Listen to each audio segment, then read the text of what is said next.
Good afternoon and welcome everyone. My name is Georgia Waters and I'm a Media Advisor to the Sex Discrimination Commissioner here at the Australian Human Rights Commission. Firstly, I'd like to acknowledge the traditional lands of our nation's First People. I am presenting today from the lands of the Gadigal people of the Eora Nation. Kate is presenting from the lands of the Wurundjeri and Boonwurrung people of the Kulin Nation. I invite you to take a moment to pay your respects to the traditional owners in your location. Today's webinar is one in a series on our recently released Respect at Work report on the National Inquiry into Sexual Harassment in Australian Workplaces. Each webinar has been focused on a different stakeholder group, and today's webinar is on the implications for policymakers. So we are delighted to see so many of you attending today. Just first, for a bit of housekeeping, please be aware this session is being recorded and will be available to share with others within the next week. We are mindful that people listening to this webinar may find the content distressing, so please remember there are support services available should you need them. You can call 1-800-RESPECT or 000 if you are in immediate danger. Thank you for the questions you posed ahead of time. We strongly encourage you to send through questions at any time during the webinar, and you can do this using the Q&A function in the webinar. You should see a little text message symbol either at the top right or bottom of your screen. The Q&A is pre-moderated, so there might be a short delay before your question appears publicly. And you can also turn on live captioning if you require via your settings, which are indicated by 3 little dots either at the bottom of your screen or at the top right. And then you can select Turn on Live Captions. Now I am delighted to introduce Kate Jenkins, the Australian Sex Discrimination Commissioner. Kate started in this role in 2016 and has worked on a number of significant Australian Human Rights Commission projects in that time, including working with universities, defence and Play by the Rules, and now the recently announced cultural review into gymnastics in Australia. In the past 18 months, much of Kate's attention has been focused on finalising her world-first Respect at Work report, which is the outcome of her landmark national inquiry into sexual harassment in Australian workplaces. Kate, I'll hand over to you now to give an overview of the Respect at Work findings and recommendations. Thank you, Georgia. Before I give that overview, I thought I would start by just recounting one of the hundreds of stories that we heard during the inquiry. At one of the consultations, Simma came to speak, and after sort of obviously a bit of distress, she came in and said no, she really wanted to talk about what had happened to her. And she described her role. So she had been a regional salesperson for a large company. She had previously worked there as an employee, but more recently they'd moved this function to with a labour hire company, and she'd had a good experience there. But she had some experiences of sexual harassment by her younger female manager. She was an older migrant woman who had worked there for a while. She was quite shocked with this experience, and one day when she was physically touched by her manager, she raised it with her boss, her superiors, who actually firstly met that with disbelief that a woman would harass another woman. But the HR person at the company did take it seriously, and she felt like she was being heard. She mainly wanted to move to another area. But about a week later, she was told that because she was employed by the labour hire company, she would have to take her complaint there. She was then stood down from the role and wasn't placed in any other jobs. But the labour hire company said that they couldn't investigate because the person she was complaining about wasn't employed with them. Her employment was not renewed after the end of her 18-month contract, and when she came to speak to us, she was 2 years down the track. She'd lost her car, she was having trouble paying her mortgage, and she was finding the workers' comp forms that she was required to fill out overwhelming and really difficult. And when she spoke to us, she said that that time of telling us her story was the first time that she'd really just felt listened to and believed, and that she felt really positive about the fact that her experience might contribute towards Australia doing this better and workplaces being better. Those stories we heard numerous times, and as I now describe the overview of the report and particularly all the different sections of it, I think you can refer back to that story and see how those sorts of experiences informed us. So if I just start with a quick refresher, this is the definition of sexual harassment under the Sex Discrimination Act. So at its simplest, sexual harassment is unwelcome conduct of a sexual nature, which reasonably causes the person harassed to be offended, humiliated, or intimidated. And the focus of our inquiry was on sexual harassment at work. We commenced the national inquiry in 2018 with the support of government, unions and employers, and off the back of the global Me Too movement, which placed a renewed spotlight on the prevalence of sexual harassment at work. The goal of the inquiry was to examine the nature, prevalence and drivers of sexual harassment in Australian workplaces and measures to address and prevent it. Our Respect at Work report is the culmination of 18 months' work involving a survey of 10,000 workers, 60 public consultations with 600 participants, 460 written submissions, global research and economic modelling. And I launched Respect at Work alongside Minister for Women, Senator the Honourable Marise Payne, on Friday the 6th of March this year.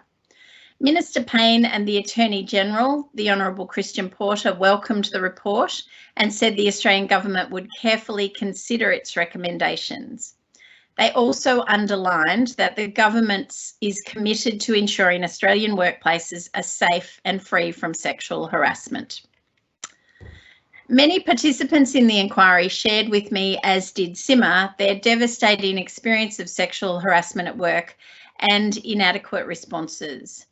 Most heartbreaking to me was the long-term harm and financial hardship caused by the experience. We found that sexual harassment is a common experience. Our survey and inquiry told us that workplace sexual harassment is pervasive. It occurs in every industry, in every location, and at every level in Australian workplaces. In 2018, 1 in 3 Australian workers had experienced workplace sexual harassment in the last 5 years, which is up from 1 in 5 workers in 2012. The current system places the onus on the victim to complain, and yet we found that only 17% of people who said they were sexually harassed at work would make a complaint. Sexual harassment happens in all workplaces, and our 2018 survey collected industry-specific data for the first time across 21 ABS-defined industry sectors, which provides a valuable resource for industry action. And finally, we found that sexual harassment has a high cost. Deloitte Access Economics modelled the economic costs of workplace sexual harassment for the inquiry. They estimated that workplace sexual harassment cost the Australian economy $3.8 billion in 2018.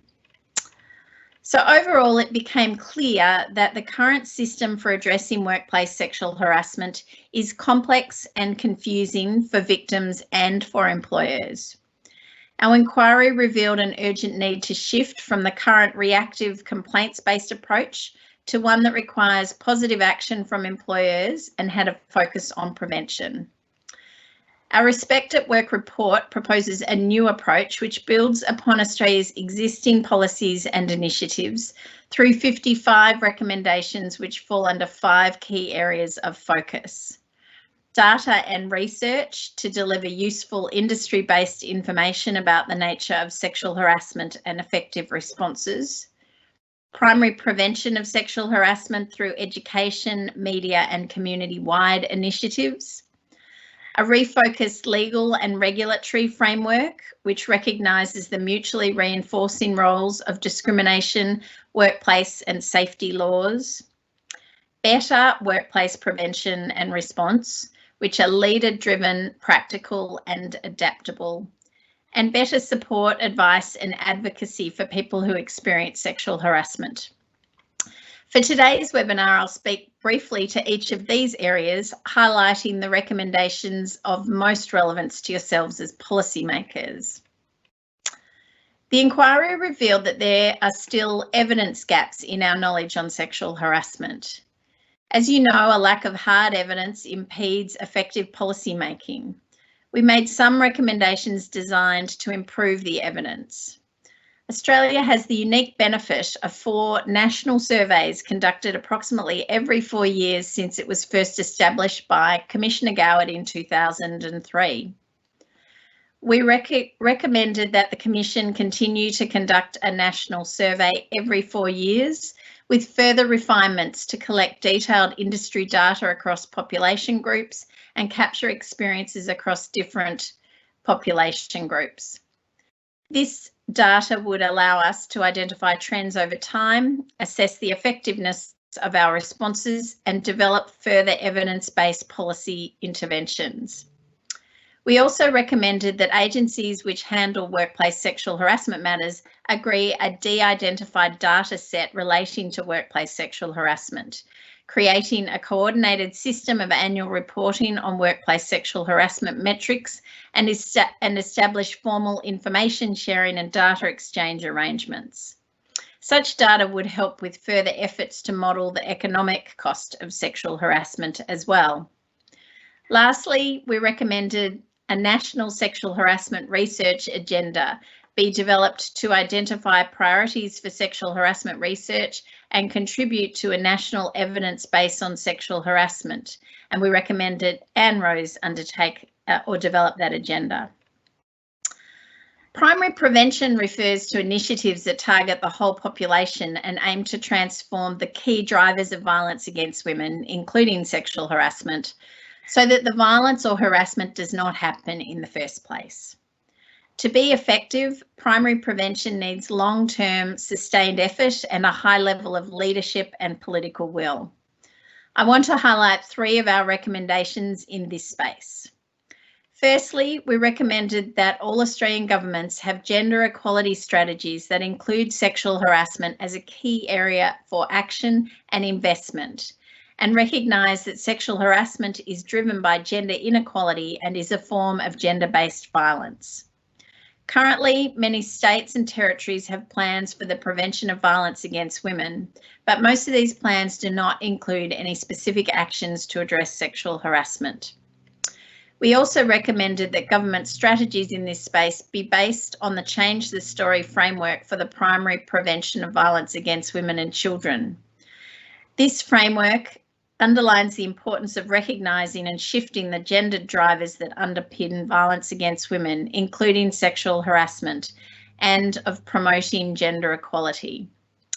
Lastly, the inquiry identified an urgent need for a national awareness campaign to change behaviours that drive sexual harassment, backed by a social change strategy.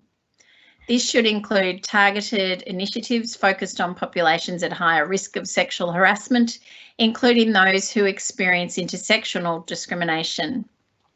It should also be accompanied by the targeted education of young people, including those at school and in tertiary education, based on the recognition of sexual harassment as a form of gender-based violence.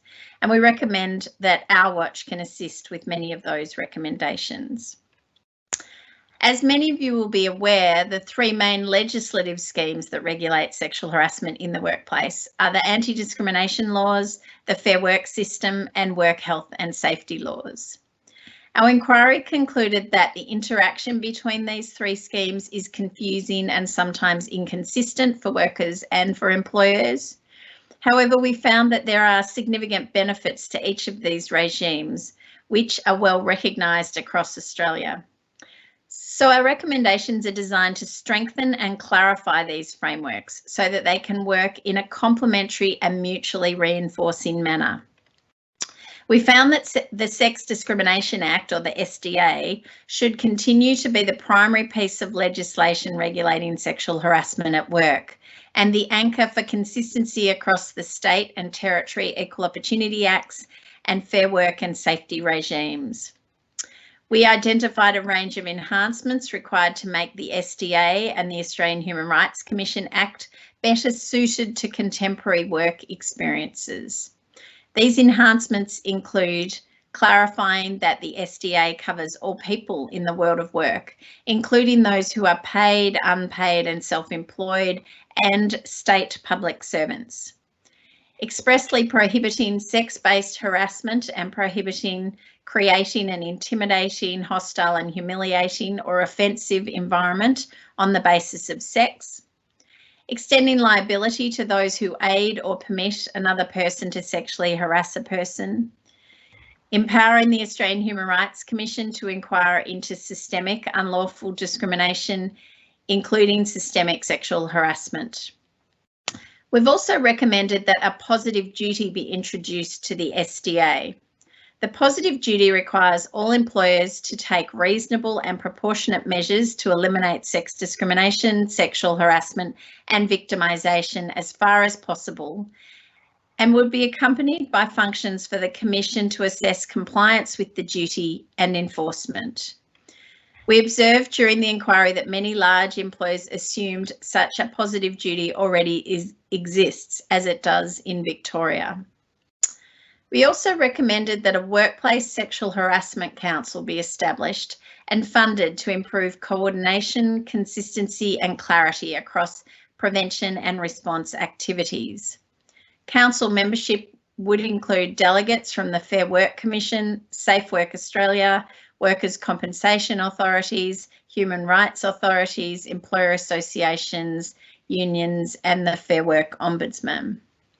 The Council would provide a coordinated mechanism for the existing policy and regulatory bodies with responsibility for sexual harassment to work together collaboratively. By enabling cross-sector collaboration, it would drive the effectiveness and efficiency of government actions to prevent and respond to sexual harassment. During the inquiry, there was widespread acknowledgement by employers, workers and their representatives that the current approach to prevent workplace sexual harassment was not working. It became clear through the inquiry that employers wanted greater guidance on what good practice looks like for addressing workplace sexual harassment. In response, the Commission recommended a new framework for workplaces to better prevent and respond to sexual harassment. The new framework provides a more holistic approach that looks beyond policies, training and complaint handling procedures. It is adaptable for businesses of all sizes and in all industries. The new framework has 7 areas of focus. Firstly, to better prevent sexual harassment, we need strong leadership to create safe workplaces. We need a greater focus on risk assessment and transparency and learning from experience using lessons from our safety frameworks. We need to focus on organisation cultures of trust and respect, and we need to use workplace education and training to improve knowledge, skills and understanding about sexual harassment prevention and response better than it has been. Employers can focus their response efforts on firstly providing support to workers through the reporting process and prioritising worker wellbeing. Secondly, to increasing reporting options for workers and addressing barriers to reporting. And lastly, measuring, which means collecting data at workplace level, at industry level, so we can understand the prevalence, nature and impacts of workplace sexual harassment and evaluate the effectiveness of initiatives designed to address it and improve those initiatives. To embed this new framework within Australia, we recommended collective industry action be taken to address sexual harassment, which may include industry-specific prevalence surveys, codes of practice or awareness raising campaigns. Of course, employers and workers will need guidance as they work to implement these recommendations. That's why we also recommended that employers and employers associations and unions work together to develop an online platform called Respect at Work, which would be a one-stop shop for information, education, resources and workplace sexual harassment. And we did make some recommendations about better encouraging employers' positive action through the Workplace Gender Equality Agency reporting and ASX listing rules. Through the inquiry, we were told that support services for victims, survivors remained underdeveloped and under-resourced and difficult to navigate. In Respect at Work, we recommended that support, advice and advocacy be delivered in a holistic way, providing as seamless an experience as possible for victims and other people affected by workplace sexual harassment. This could involve smooth and speedy referrals between services or access to an all-inclusive support, advice and advocacy service. We recommended further investment in existing services which provide valuable information, resources and referral options to victims. We also recommended the adequate resourcing of legal aid commissions and community legal centres to provide quality legal advice and advocacy to victims of sexual harassment. Lastly, we heard repeatedly of the importance of timely access to specialist counselling for victims of sexual harassment. Given the prominence and existing expertise of 1800-RESPECT hotline, the Commission recommended that it be funded and expanded to support sexual harassment victims. So our world has changed dramatically since our report was tabled in Parliament on the 5th of March. The need to address sexual harassment has not lessened, but COVID-19 did change the immediate priority for our governments and many workplaces, and rightly so. However, as the recent headlines surrounding members of the legal profession have demonstrated, sexual harassment is a problem that continues to need urgent attention. While the government's official response to Respect at Work may be a little delayed, I think you'll agree that policymakers already have, in our comprehensive report, the information they need to create more productive, respectful and safe workplaces. And so I look forward to answering your questions. So Georgia, where should we start with those? Thank you, Kate. So we've had some great questions come through. First, I'd like to ask you is, how has COVID-19 affected your next steps with implementing Respect at Work? Yes, well, I think the first thing that I would say in terms of the experience of sexual harassment as a result of COVID-19 is the initial response was the physical, those behaviours that were actually near the top of the most prevalent, the touching, kissing, cornering kind of behaviours stopped. But very quickly, the eSafety Commissioner has identified an incredible increase in image-based abuse and online harassment. So that would be both within work and outside. So the first comment is sexual harassment hasn't stopped. It has very much moved online, and all employees need to be conscious of that. The second is originally, obviously, the 5th of March was the last sitting day before government really focused on COVID. But I know that government has also returned its focus to the report. So I know they're actively now considering how they're going to respond, what recommendations will be put in place, and I'm expecting a response in coming months. And they have been really positive in engaging with the Commission and me to understand the intent of our recommendations and how they could be turned into practice. Thank you. So another question that's come through, there have been many conversations happening in Australia recently around sexual harassment in the legal profession. And we know while you can't obviously talk about specific cases, what lessons from Respect at Work can be applied to the legal sector moving forward? It's been really interesting timing that conversation has started. You would know I'm a member of the legal profession and have been in this profession for almost 30 years. And one of the things that's happened is I suddenly became a lot more busy on webinars and meetings about particularly looking at the legal profession. And one of the questions that's been asked consistently is, were you shocked by the reporting of sexual harassment in the legal sector? And I think I'm definitely in the camp of no, because the conversations are about conduct that we heard a lot about in our inquiry. The couple of lessons I would say, both for the legal sector and for more broadly, is it really does remind us of the value of looking at sexual harassment as an industry issue. That there are a few things that are present in the legal sector that we actually identified in the report. And George, you know, I always like to show the report because it's so nice and substantial. And so there is specific reference to the risk factors in the legal profession. But as you know, I also like to remind you that there's a very nice little executive summary for you.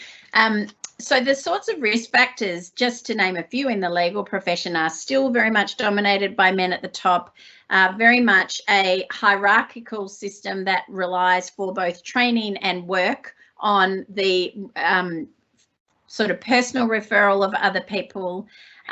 Very much an industry that isn't, you know, there's barristers and clients and lawyers, and associates. So the employment relationships are much more complex. The need for personal referral is really essential. The long hours and that sense of you'll put up with sort of, what do they call it? It's like a mistreatment culture that also exists in medicine. So there are a number of factors that actually apply across the law. And so my recommendation has been consistently all the different parts of the legal profession should come together. You've got the surveys that tell you it's a problem. You should start looking at what you can do as an industry to really set the benchmark to make sure the response options are good. But then I say that, and then in the same breath say, and you know, the mining sector can do that because they have particular factors, and the hospitality sector have particular risk factors. So I'm, you know, anyone who's heard me talk, I'm very passionate in terms of practical action.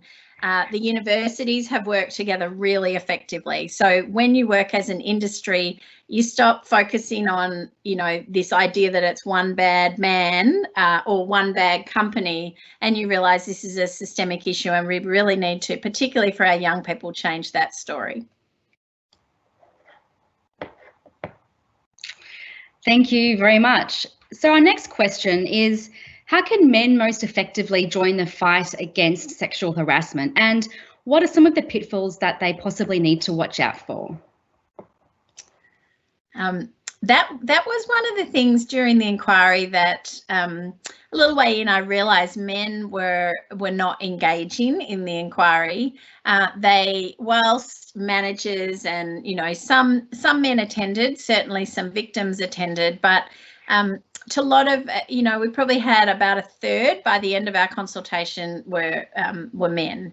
But I did do a bit of a call out at some point to say, come on, men, you are victims. So 26% of men had experienced sexual harassment. You're perpetrators. So 4 out of 5 of the harassers were men. But you're also bystanders, your colleagues, your managers, and you're the CEOs. So you have a very big role to play to both prevent and respond. What I realised then, I convened some men-only consultations, which were incredibly valuable for me, and I'm really grateful for those people who came along, volunteered to come along, they weren't forced.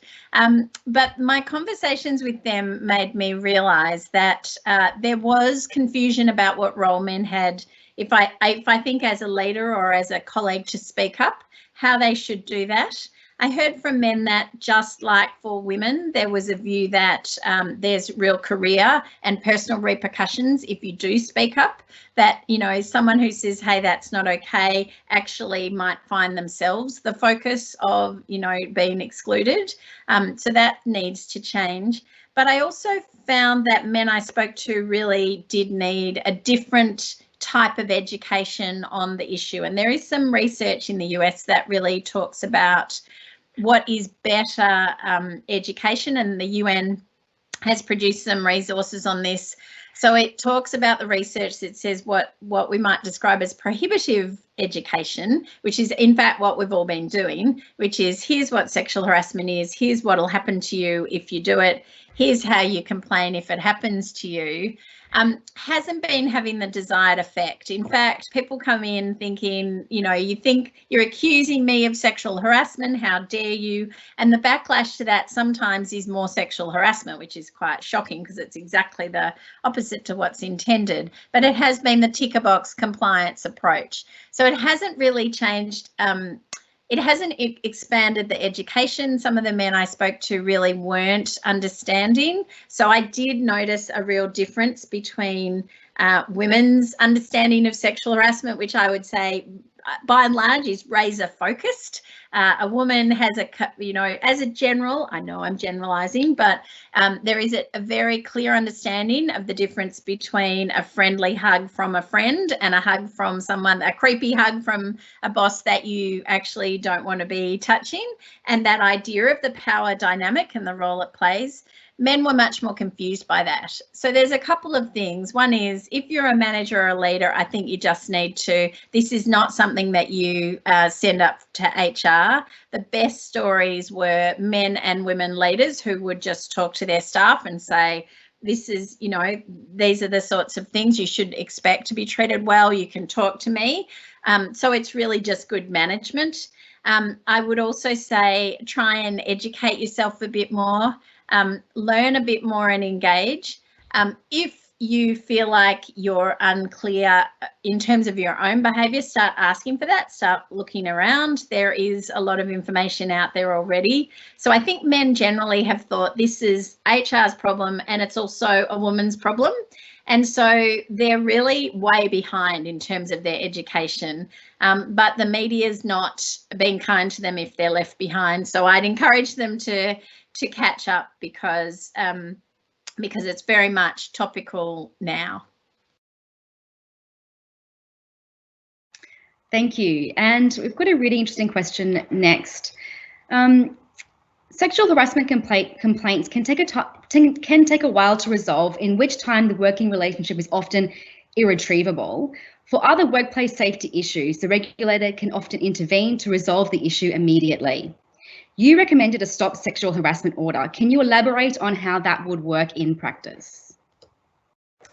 Yes, that's a great question, because in the course of the webinar, I can't tell you everything, but everything's important to me. So what we did really here was the response was really, it was, as you've said, labour intensive, really difficult, can take too long, and really things can have gone well off the rails before any resolution to a formal investigation. People also did often say, look, my main priority, actually, I'm not, some people were wanting punishment, but many people were just wanting it to stop. Some people said, I don't want anything to happen to that person. I would just like to be able to speak up. So a lot of the consultations, and particularly in male-dominated sectors from women, and if you look at the stats, the experience of sexual harassment of women in male-dominated industries like mining and construction is, in the 50 and 70%, so very high. But they would often say, look, there's this everyday banter, I put up with it, but I just would like an option to say stop it, but I don't want to become part of this huge investigation. So in the report, and chapter 6 talks about a whole range of things that workplaces can provide, but in a formal sense, what we realise is obviously criminal conduct is there. There's the system under the Sex Discrimination Act that allows a complaint to be made that can take a bit of time. But we could see that the Stop Bullying Order in Fair Work created an option which wasn't about getting money, it was about quick responses, and it was about two people who are working together. That there's a very big difference between that and where two people are no longer in the same workplace. A need for a quick response, but also a really practical response. So that recommendation is about providing a really quick, practical response. That is, our ideal would be people in the workplace, and good leaders could just manage this, but just simply sometimes that's not possible. So to have a third party to help with a really fast, really practical resolution to stop something both continuing but oftentimes blowing up. Thank you, Kate. Now, our next question is something that's really relevant to a lot of our guests here today. What is the most effective way in which policymakers can help to implement respect at work? I've been asked that a couple of times. So one of them was that I have been saying is depending on who you are, if you have any ability to influence government or to encourage them, particularly towards the recommendations, I would say the recommendations include legislative change and also non-legislative options. And particularly, and I know how our government policymakers particularly are so clever at finding ways, drawing connections and getting things moving. So firstly, I'd encourage, I think the conversation that's happened around the legal sector, and it's really great to have the legal sector engaged in this conversation, because I know the Law Council have spoken to me and have really very much endorsed those legal changes. The logic of them makes a whole lot of sense when you just get one big case. Suddenly, why you would have some other options for complaints, why you would close gaps in the Sex Discrimination Act, why you would make all the systems work together is crystal clear. So to that extent, I'd encourage you to look at them and think about them. But in the report, there is a range of other options that go to different agencies and different places, as well as the private sector. So I'm thinking in particular of some of the initiatives that could be done in the education departments, Our Watch and campaigns, but I've had a lot of people in different spots have contacted me and have said, actually, my organisation, takes whistleblower complaints. Could we do something to contribute towards this? The other part that I think the answer is really in there is a lot of things about education and about really targeted introducing better trauma-informed education. So in some ways, I hope the report will help policymakers notice how some of their policies or some of how their education might actually be working against what we're trying to achieve here. So again, I think we made recommendations about education of people like those who work in Fair Work, Safe Work Australia, across the safety regimes, but also in judicial positions, because this is such a specialist place. It's not that there's any bad intention, but if you want to have a good response, there's some particular nuances on and current thinking that we've got from global research that tell us that maybe some of the things we've been doing, and particularly some of the really technical legalistic responses, have had the opposite effect to what we were trying to do, and perhaps have caused more harm than was intended. So there's a few different things. I know some people. I know some as a policymaker, you're both in a workplace as well as have the ability to change. So a couple of the police forces have spoken to us about both their internal practices and how they respond better to sexual harassment if they get involved. But my encouragement, and so I know some of them, one police deputy commissioner said that she had read the entire report, which I was delighted, because I suspect it's not a big club at the moment, but she told me over the weekend that she'd read during COVID that it actually was really quite an interesting read. But for the majority of people, I would just direct you to our community guide, which actually gives you the big picture, and then you'll see there's bits that you might be interested to jump into. Thanks, Kate. Yes, I do agree. It is a very large report, so I'm glad to hear that some people are reading it through its entirety. Maybe that's something that COVID has allowed us to do, have that space to read in depth again. I think we've got time for one more question. So this one is, how do Australia's policy settings on sexual harassment compare to other Western countries globally? That's a great question. I love that. So as a result of that, I've developed a lot of friends in other countries. When you talk about sexual harassment, a lot of countries, and I'm not going just Western, a lot of countries really only have sexual harassment as part of its criminal codes, and that is a really ineffective way to address sexual harassment, because you basically become a witness in a criminal case, and you really only go forward if it is sort of sexual assault, basically. Many countries, and I was involved in a webinar in the last week, have off the back of the work of Catherine McKinnon, developed, like we have, a sexual harassment provision in the civil laws, often in the human rights regime rather than the employment law regime. Lots of them do have it in their employment laws. I would say we have pretty strong laws in Australia. So I would say globally, we certainly introduced this in 1984, and I think we were one of the first countries to actually introduce some laws that at their base are very strong. The ILO has recently released a Convention 190 about harassment and violence in the world of work.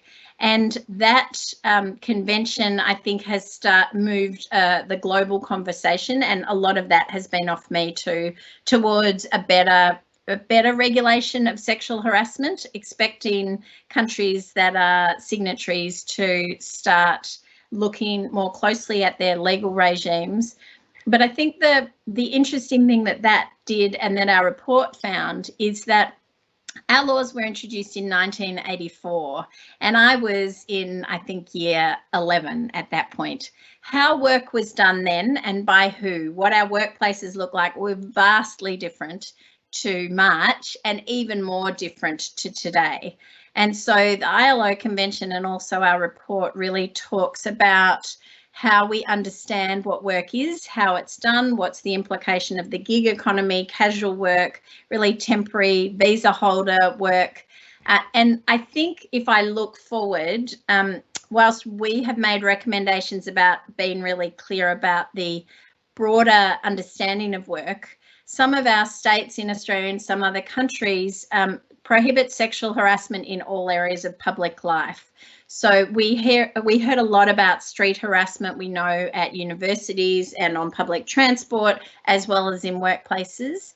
What we heard in the inquiry was when there's such a focus on the technicalities of whether the law applies, when fundamentally, you know, we all know that this is unacceptable behaviour, that Queensland in particular, Northern Territory and Tasmania now have just prohibited sexual harassment.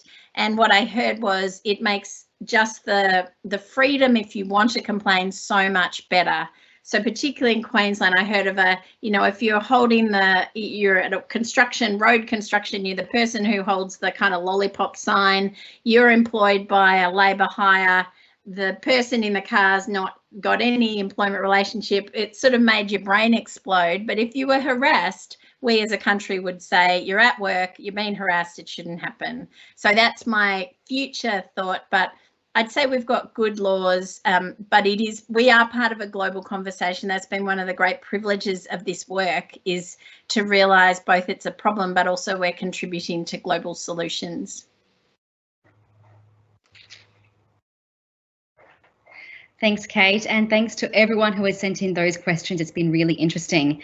I think we're just about out of time for today's discussion. So, Kate, would you like to say a few words to wrap things up? Thanks, Georgia. Thanks for hosting today, to you, Georgia, and also to my fantastic team, particularly Amy, Lauren and Claire, who have been behind getting all of these webinars up and running.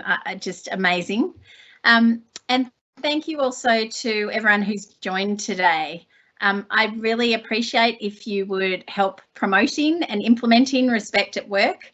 And we'll also share information about the recording of this event on social media. And I would encourage you to reshare our content as much as you can. Please check out our website and social media for previous and upcoming webinars that have particular interests. And I encourage others to attend those as well. In one way, Respect at Work reflects that sexual harassment's a really complex issue, and our recommendations are accordingly numerous and wide-ranging. But the core of what we're talking about couldn't be simpler. Workplace sexual harassment's not inevitable, it's not acceptable, and it is preventable. So I appreciate you taking time to participate today, and encourage you to consider how you can help make Australian workplaces safer by eliminating sexual harassment so we have more respect at work. Thank you.